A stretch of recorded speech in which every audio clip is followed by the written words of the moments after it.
This.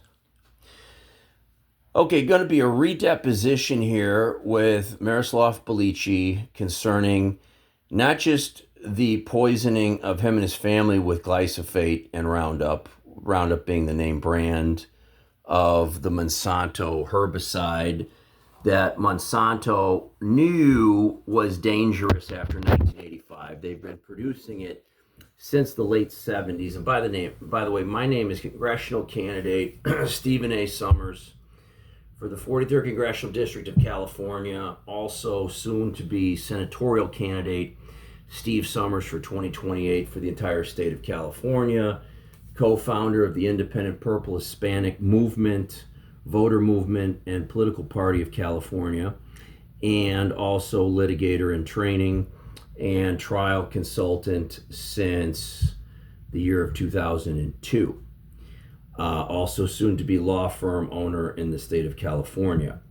So back to this. We're here with Miroslav Belici. His date of birth is 02/12/55. Yes.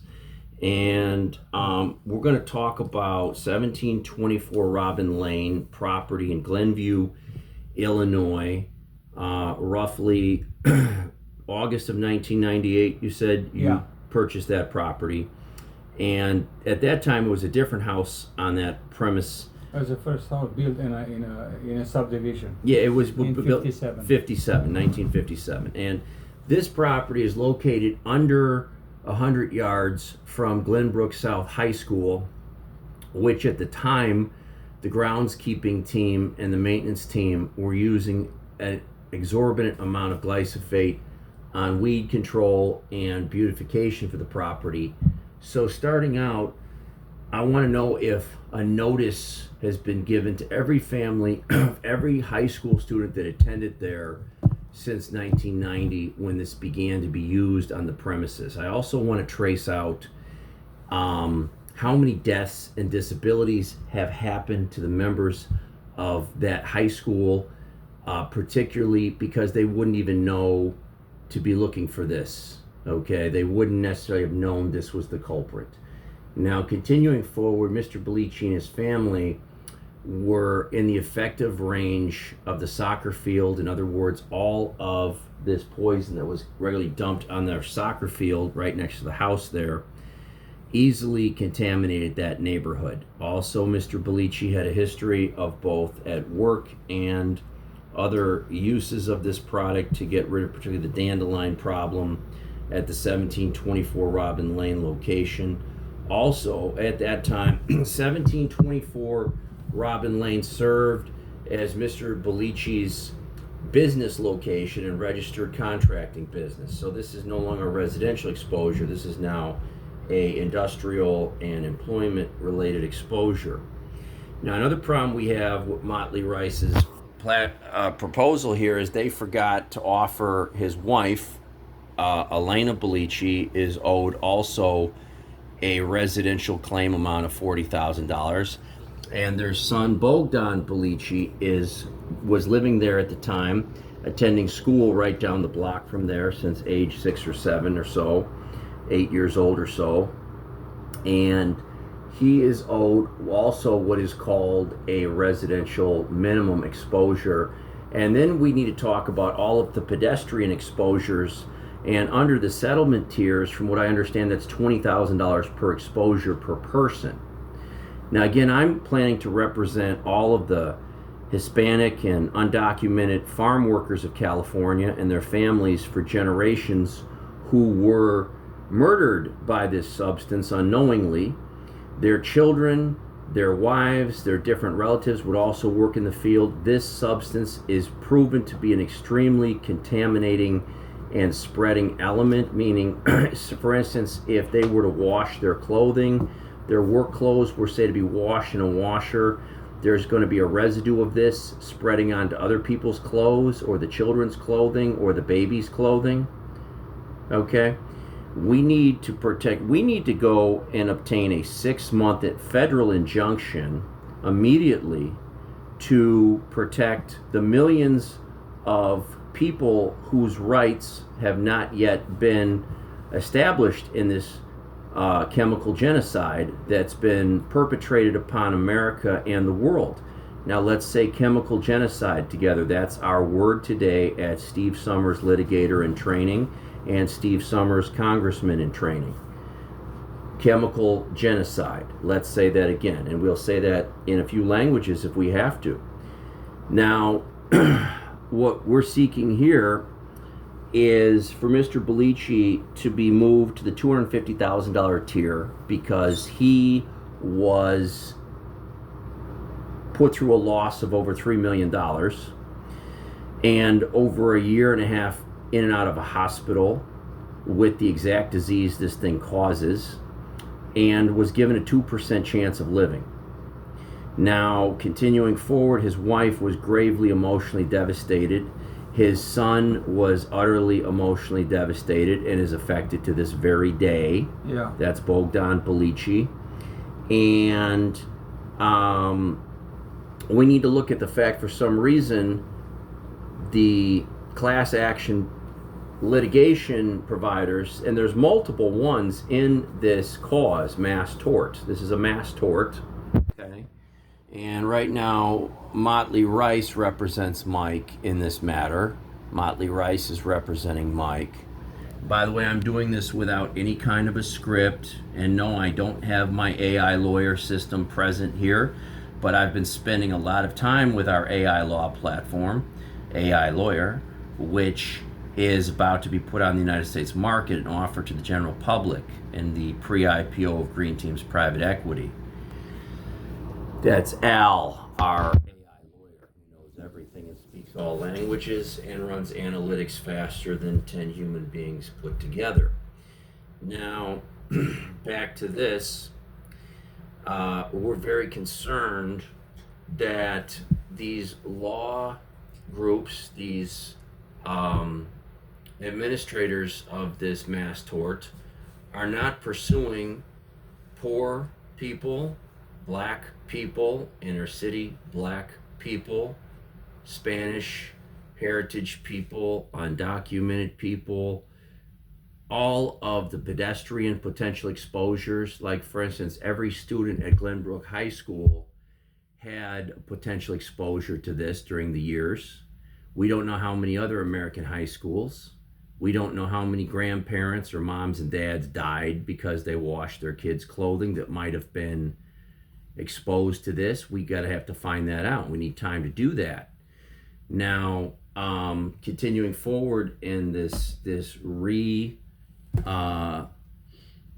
examination and redeposition of Mr. Belici here, conducted on July 15th of 2026 in Palatine, Illinois, inside of Cook County, Illinois, inside the state of Illinois.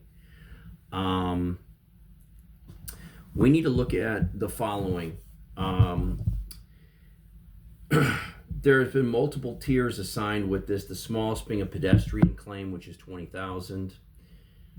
We feel there could be 500,000 Americans that are not aware of this, particularly peoples of color in the inner city. We are estimating there could be another 300,000 to 400,000 residential claims. We don't know how many additional death and disability claims, but we want to find that out. We have a deadline here to have this done by August 18th of 2026. That's unrealistic to do this. So that's why we do need a federal injunction. And we need to look at, for instance, the city of Glenview. Did the city of Glenview, Illinois, fail in its fiduciary duty once it discovered? And fiduciary means they have a responsibility to the well-being of the public because they're the government of the people that live there and go to school there. Part of government responsibility is the care of the people that live there. I know that's a crazy thing to ever suggest, but it's actually the way it's supposed to work. So next, did the city of Glenview sue Monsanto, and are they part of this claim? There is a pathway for them to, as a municipality, recover all of the costs that they're about to be sued for their incompetence, their negligence, their gross negligence, and their failure of fiduciary duty. Now, What we want to know is, did the city of Glenview make a fair attempt to contact all the students exposed at their schools for 20 years to this product? Next, did they make a fair attempt to contact all the victims that died, families that died at the city of Glenview Public Park District Golf Course?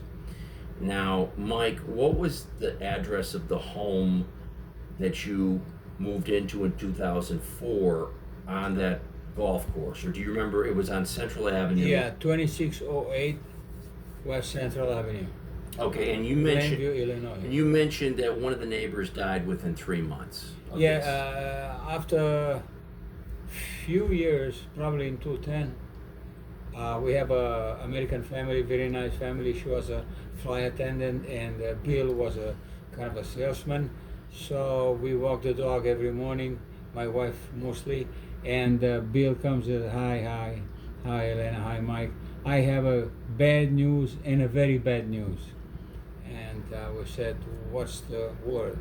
I was diagnosed with a terminal cancer, and they gave me 3 months, and he died on the next day, after 3 months. And this We is, don't know- and this we is the don't know. same, but this is probably the same cancers that almost This is killed. 5 houses east from our Yes. 2608 Central. And this is this and remember, the city of Glenview is going to be using their lawn team and their and here's the problem. There were teenagers with summer jobs working in the park district. There were regular city workers. Oh, yeah. There were older city workers. So the use of this chemical inside the city of Glenview went on for an extra 20 years. Now, what we need to know is, when the class action was declared, did the city of Glenview, one, did they sue to get reimbursed? Two, did they follow their fiduciary duty of getting a hold of all the residents of the village, past, present, and their relatives that were harmed by this? And did they pursue all of their employees that may have been also harmed by this, to make sure their employees were included, in past and present employees and families were included in this proposed $7.7 billion settlement? Now, I want to touch on that for a minute here. Glyphosate sales since 1976 and profits of Monsanto has exceeded $1 trillion. $1 trillion. And for them to turn around and offer cockroach money, a couple coins, 7 cents out of a $10 bill, if you want to think of it that way, for all the people they've killed. So if they got a $10 bill for killing everybody, they offered 7 pennies back to the legal community, which is keeping a third of it anyway or more. And basically, this is why these legal providers and managers and litigation managers in the mass tort are not pursuing the little claims, the people of color claims, the Spanish speaking people claims, the farm worker claims, the undocumented people's claims and their children, because every one of these people that doesn't get a check, they get to keep the in-between. Now, we're going to ruin that, because that's what we do here at Steve Summers for Congress. We ruin bad people's plans, and we stick up for the little people. That's what the Purple Independent Political Movement of America is committed to. That's what we do here every day, and we like it and we have fun with it. Just like we did last night at the pizza store, when the very mean lawyer and employee of a municipality overheard me discussing the Glenview, Illinois proposed tort that I'm working on here with a friend of mine, and decided to make a fictitious police report for entertainment purposes. In other words, a swatting incident or attempted swatting of a political candidate, that being me. And we also, of course, have that footage for the public to view, and I'm sure the public is going to really enjoy watching that. And remember, we need some more donations over here, and we can also always use more investment money at Green Team's private equity. So where were we? Also, we want to have everyone be aware of, very soon, you'll be able to watch this footage and much more like this in the new pending reality show From Calvary Chapel Parking Lot to Congress, the Steve Summers story. So back to this.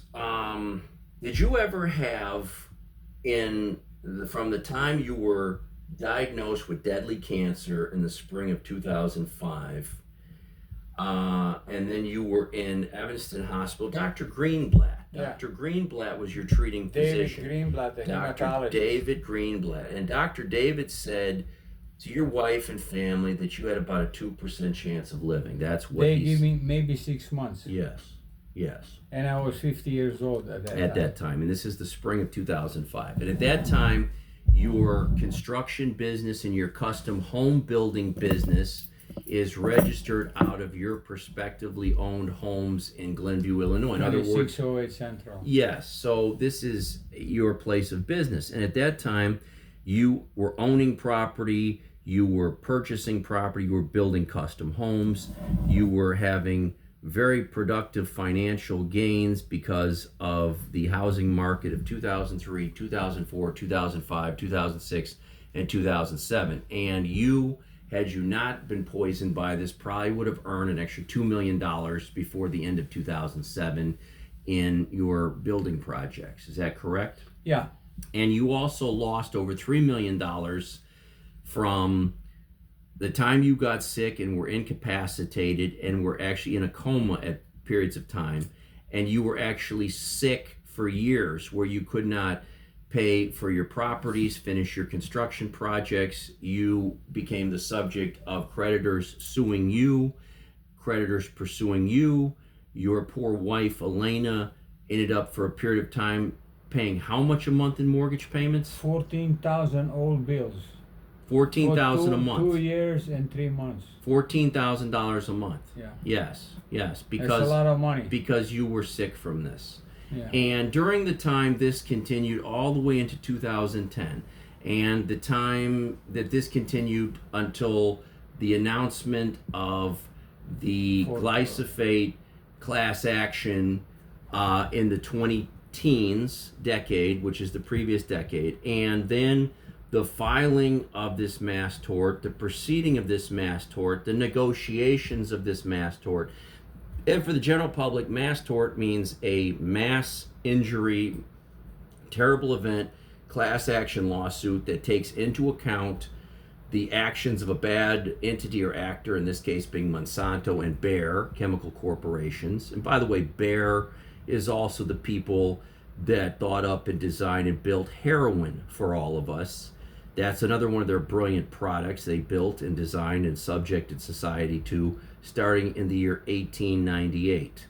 So they've had quite a record of doing great, terrible products for a long time. If you look up the history of Monsanto, all they have is terrible poisonous products of one kind or another. I want to say that.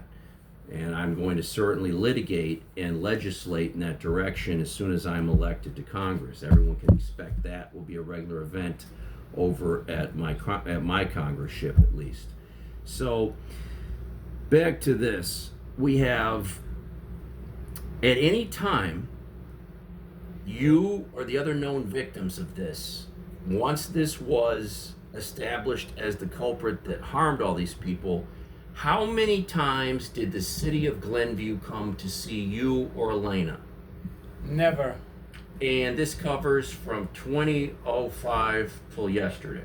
Yeah. And yesterday would have been July 14, 2026. So the city of Glenview never came to see you. 21 years. Or came to see your wife, or came to see your daughter. I'm sorry, your son. Yeah. Or came to see even your dog. No. Okay, and by the way, your dog was exposed too. Well, your dog was out for its walks, and we should have a claim for your dog. We got him since 06 as a baby, 4 months, 4 weeks old. So, I would bet money that the city of Glenview never went to see any of the students in any of their schools to tell them of this. Their $20,000 exposure claim that they're owed. Would you agree they've never done that? I would agree that. Yeah. Would you agree the city of Glenview has never sought out all the other residents, neighbors, and their family members that were killed or harmed by this? I don't think so. And remember, the city of Glenview had the option of collecting the costs of this back from Monsanto, and we're going to determine did they do so and how much they received so far. Now, continuing forward, when you were negotiating with Motley Rice, this being this Motley Rice, okay, and we're going to just make sure that we have the case number thoroughly preserved for the record. There we go. Okay.